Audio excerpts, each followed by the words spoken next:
Hello friends, welcome to Icon G K अड्डा and this is P के शर्मा।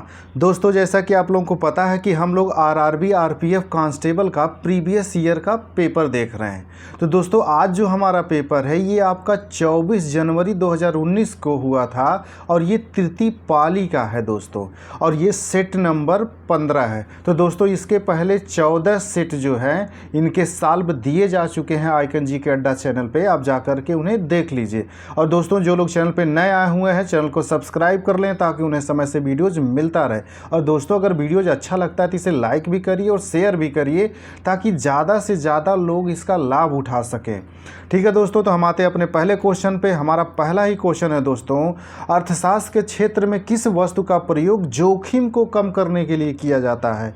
तो दोस्तों, जो बीमा प्रतिभूति होती है इसका प्रयोग जो होता है जोखिम कम करने के लिए किया जाता है। अगला है दोस्तों, जलवायु परिवर्तन पर आधारित कृषि से संबंधित राष्ट्रीय पहल NICRA द्वारा शुरू की गई है। तो ये NICRA जो शुरू की गई है दोस्तों, ये ICAR द्वारा भारतीय कृषि अनुसंधान परिषद द्वारा शुरू की गई। अगला हमारा क्वेश्चन है दोस्तों कि निम्नलिखित में से किसे विश्व कवि वर्ल्ड पोएट के रूप में जाना जाता है? तो दोस्तों, विश्व कवि के रूप में रविंद्रनाथ टैगोर जी को जाना जाता है। और दोस्तों, इनके बारे में 2 फैक्ट और याद रखिएगा। पहला ये कि भारत का जो राष्ट्रीय गान है जनगण मन, इसकी भी रचना इन्होंने किया, और बांग्लादेश का जो राष्ट्रीय गान है या उसके गीत है उसकी भी रचना इन्होंने ही की थी। अगला दोस्तों, क्रिप्स मिशन भारत कब आया था? तो दोस्तों, क्रिप्स मिशन 1942 में भारत आया था। और दोस्तों, ये वेरी इंपॉर्टेंट क्वेश्चन है, कई बार आपके वनडे एग्जाम में रिपीट कर चुका है, इसलिए ये रट्टा मार जाइएगा। अगला दोस्तों, जनहित याचिका PIL कहाँ अस्तित्व में आई? तो PIL दोस्तों सबसे पहले ये यूनाइटेड स्टेट ऑफ अमेरिका यानी कि अमेरिका USA में आई थी। अगला दोस्तों, रविन्द्रनाथ टैगोर को साहित्य का नोबेल पुरस्कार उनकी किस कृति के लिए मिला था? तो दोस्तों, गीतांजलि के लिए उन्हें मिला था। और दोस्तों, एक्स्ट्रा एक फैक्ट ये भी याद रखिएगा कि उन्हें ये 1913 में मिला था और साहित्य के क्षेत्र में मिला था। और साहित्य के क्षेत्र में नोबेल प्राप्तकर्ता वो पहले भारतीय हैं, ये भी याद रखिएगा। ये तीनों फैक्ट याद रखना। अगला क्वेश्चन है दोस्तों हमारा, दूध में रोगाणुओं को बढ़ने से रोकने के लिए उसे 15 से 30 सेकंड तक 70 डिग्री सेंटीग्रेड पर गर्म करके ठंडा करने की प्रक्रिया कहलाती है? तो दोस्तों, इसे पाश्चुरीकरण कहा जाता है। और दोस्तों, ये कई बार पूछा गया है, ये भी इम्पॉर्टेंट है। अगला दोस्तों, संविधान के अनुसार राज्यसभा में सदस्यों की संख्या कितनी होती है? तो दोस्तों, राज्यसभा में सदस्यों की संख्या 250 होती है। और एक्स्ट्रा फैक्ट ये भी याद रखिएगा दोस्तों, अगर पूछेगा लोकसभा में टोटल लोकसभा के सदस्यों की संख्या जो होती है वो 550 होती है दोस्तों। और दोस्तों, इस समय 543 सदस्यों का चुनाव होता है, केवल निर्वाचन जो हो रहा है 543 सदस्यों का होता है। और टोटल सदस्य संख्या कितनी होती है? 550। और दोस्तों, एक क्वेश्चन और भी याद रखिएगा कि राज्यसभा का सदस्य बनने के लिए कितनी उम्र होती चाहिए? और लोकसभा का, तो लोकसभा का सदस्य बनने के लिए 25 वर्ष होनी चाहिए और राज्यसभा का सदस्य बनने के लिए 30 वर्ष होनी चाहिए दोस्तों। जो लोग चैनल पे नए आए हुए हैं चैनल को सब्सक्राइब कर लें ताकि उन्हें समय से वीडियोज मिलता रहे।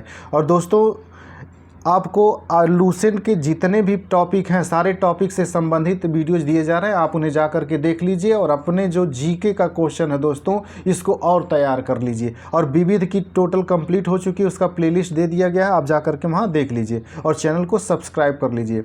अगला दोस्तों, वह रासायनिक अभिक्रिया जिसमें कोई पदार्थ ऑक्सीजन से अभिक्रिया करके ऊष्मा उत्पन्न करता है कहलाता है? तो दोस्तों, ये जो होता है इसे दहन कहा जाता है।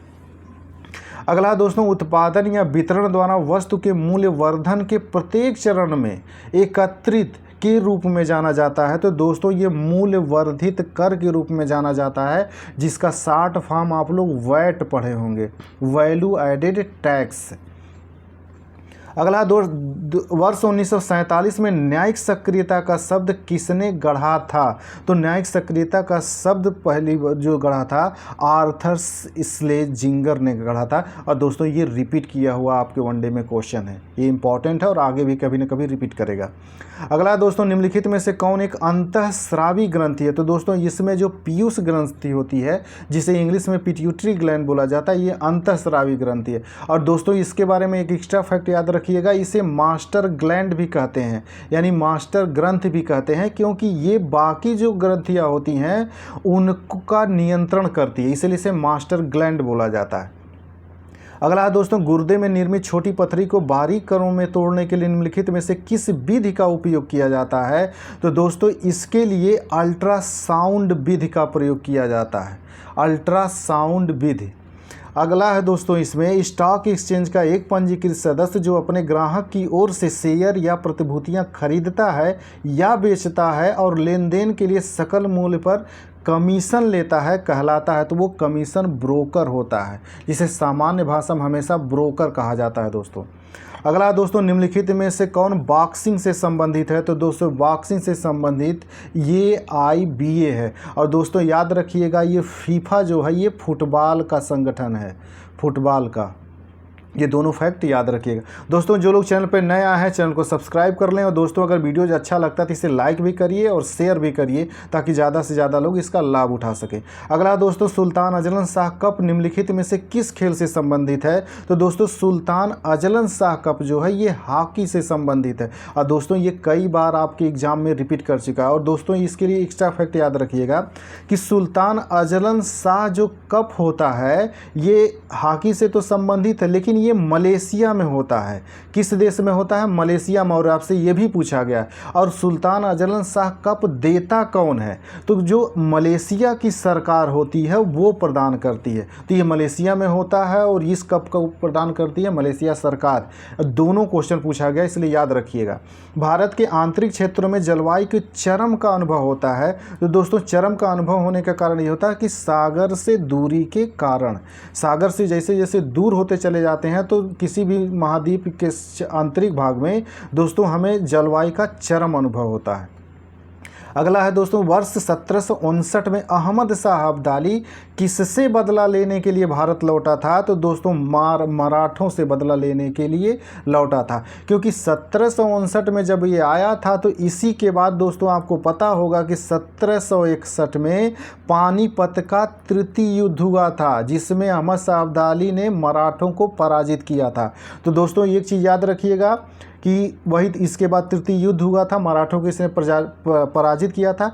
और 3 फैक्ट याद रखिएगा कि 1526 में पहला पानीपत का युद्ध हुआ था और 1556 में दूसरा पानीपत का युद्ध हुआ था और 1761 में तीसरा पानीपत का युद्ध हुआ था। दोस्तों ये तीनों याद रखिएगा, आपके एग्जाम में हमेशा आते रहते हैं। अगला दोस्तों, 1932 में दीक्षांत समारोह में अपनी उपाधि प्राप्त करते हुए ब्रिटिश गवर्नर पर किसने गोली चलाई? तो दोस्तों बीना दास थी। इन्होंने 1932 में दीक्षांत समारोह में ब्रिटिश गवर्नर पर गोली चलाई थी, और आपके वनडे में ये भी कई बार रिपीट किया है। अगला दोस्तों, कार्बन डाइऑक्साइड अणु में कार्बन के परमाणुओं और ऑक्सीजन के परमाणुओं के द्रव्यमानों का अनुपात कितना होता है? तो दोस्तों ये 3:8 का होता है, यानी 3:8 होता है। अगला क्वेश्चन है दोस्तों, पृथ्वी की त्रिज्या कितनी है? तो दोस्तों पृथ्वी की जो त्रिज्या है वो 6.37 मिलियन मीटर है। और दोस्तों ये भी आपके वनडे में रिपीट किया हुआ है, तो ये याद कर लीजिएगा, 6.37 मिलियन मीटर। अगला क्वेश्चन दोस्तों, एम एस सुब्बालक्ष्मी किस क्षेत्र से संबंधित एक प्रसिद्ध महिला हैं? तो दोस्तों ये संगीत से संबंधित हैं, और ये भी वेरी वेरी इंपॉर्टेंट है। सुब्बालक्ष्मी के बारे में कई बार क्वेश्चन आया है। दोस्तों जो लोग चैनल पर नए आए हुए हैं चैनल को सब्सक्राइब कर लें, ताकि उन्हें समय से वीडियोज मिलता रहे। अगला दोस्तों, भारत के चुनाव आयोग की स्थापना किस वर्ष हुई थी? तो इसकी स्थापना 1950 में हुई थी। दोस्तों एक चीज़ और याद रखिएगा कि संविधान में जो चुनाव आयोग की बात की गई है, इलेक्शन कमीशन की बात की गई है, वो अनुच्छेद 324 में कही गई है। अनुच्छेद कितना है? 324। अगला है दोस्तों डूरंड रेखा ब्रिटिश भारत और किसके बीच खींची सीमा रेखा थी? तो डूरंड रेखा जो थी दोस्तों ये भारत और अफगानिस्तान के बीच थी। और दोस्तों दो रेखा के बारे में और पूछता है, याद रखिएगा। एक है मैकमोहन रेखा। मैकमोहन रेखा जो है ये भारत और चीन के बीच में है और ये अरुणाचल प्रदेश में खींची गई है। और एक है दोस्तों रेड क्लिफ रेखा। ये जो रेड क्लिफ रेखा है दोस्तों ये भारत और पाकिस्तान के बीच में है, याद रखिएगा। तो मैकमोहन रेखा भारत और चीन के बीच में, रेड क्लिफ रेखा भारत और पाकिस्तान के बीच में, और डूरंड रेखा जो खींची गई थी भारत और अफगानिस्तान के बीच में। अगला दोस्तों पृथ्वी को नीला ग्रह क्यों कहा जाता है? क्योंकि पानी की उपस्थिति के कारण जब हम आसमान से नीचे की तरफ देखते हैं दोस्तों तो प्रकाश के प्रकीर्णन के कारण पूरा पृथ्वी नीला दिखाई देता है। अगला है दोस्तों फीफा विश्व कप 2014 में गोल्डन बॉल पुरस्कार किसने जीता? तो दोस्तों ये उस समय का करंट है, तो याद रखिएगा खेलों से संबंधित जो भी बड़े बड़े कप होते हैं, चाहे फुटबॉल का हो, चाहे हॉकी का हो, चाहे क्रिकेट का हो, ये सारे चीज़ें याद रखिएगा, आपसे पूछता है। और दोस्तों आइकन जी के अड्डा चैनल पे आपके एग्ज़ाम से पहले आपको सारे करंट के टॉपिक वाइज क्वेश्चन मिल जाएंगे वीडियोज़, चाहे वो खेल से संबंधित हो, पुरस्कारों से संबंधित हो, नियुक्तियों से संबंधित हो, सारे मिल जाएंगे। इसलिए दोस्तों चैनल को सब्सक्राइब कर लीजिए।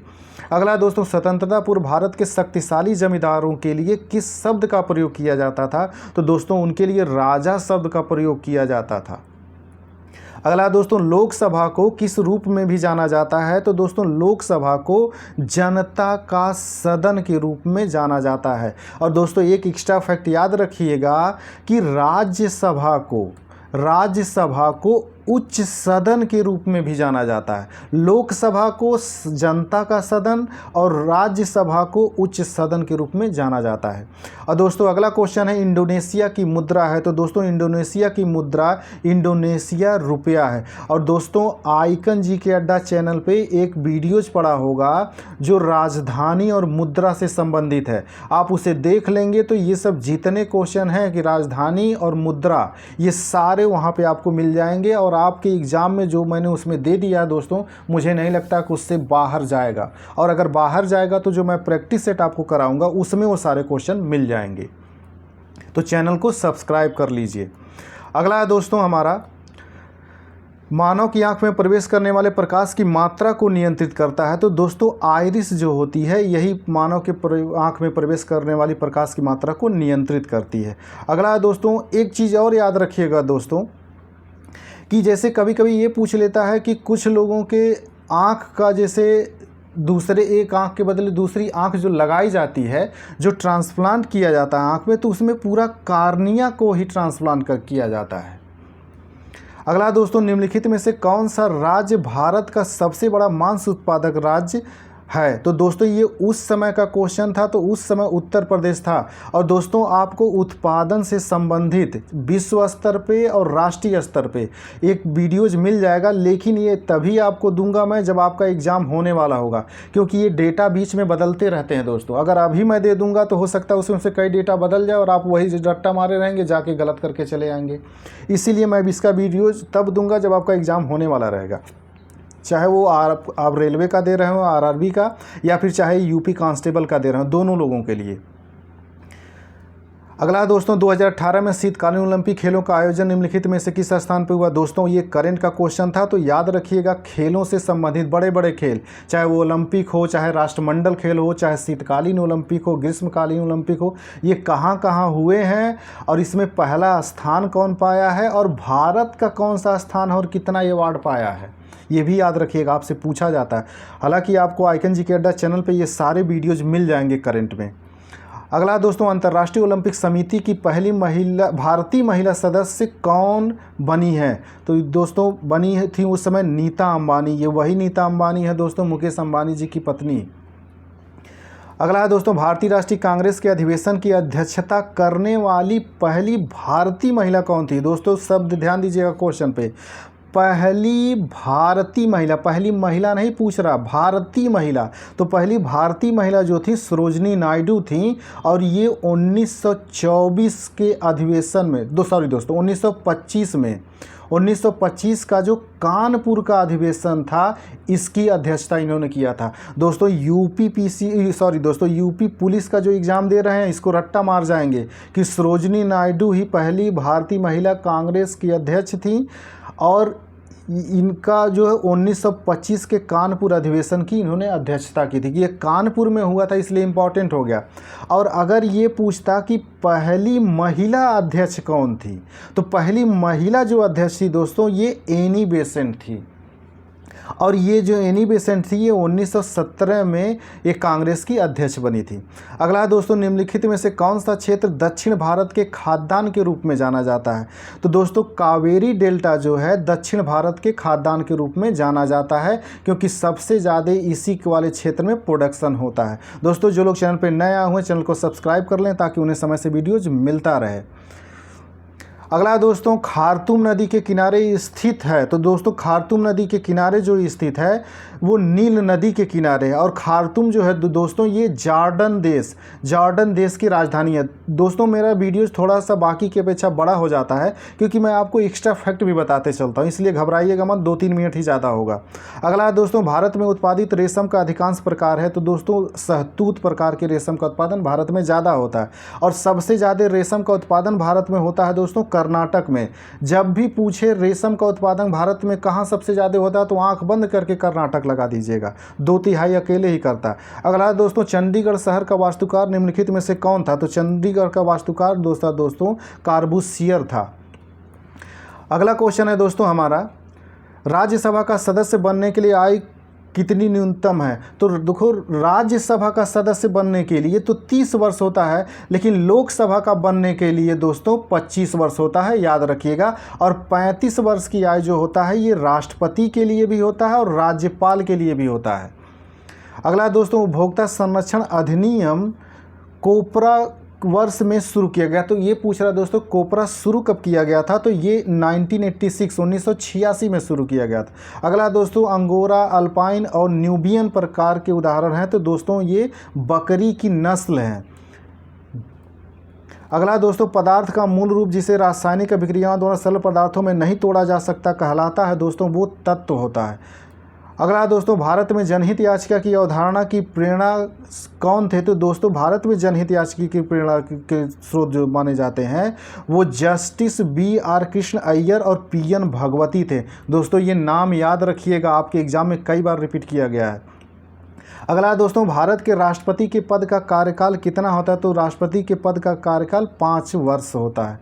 अगला दोस्तों, पौधे कौन से उत्तक पौधे के तनों में वलय से निर्माण और जड़ों की वृद्धि में सहायक होते हैं? तो ये जो होते हैं दोस्तों पार्श्व विभज्योतक होते हैं। अगला दोस्तों, कोलंबिया का पठार किस महाद्वीप में स्थित है? तो दोस्तों कोलंबिया का पठार जो है आपका उत्तरी अमेरिका में स्थित है और ये USA राज्य में, USA मतलब अमेरिका में स्थित है। तो दोस्तों ये वीडियो यहीं तक, मिलते हैं अगले वीडियो में दोस्तों, तब तक के लिए नमस्कार, जय हिंद।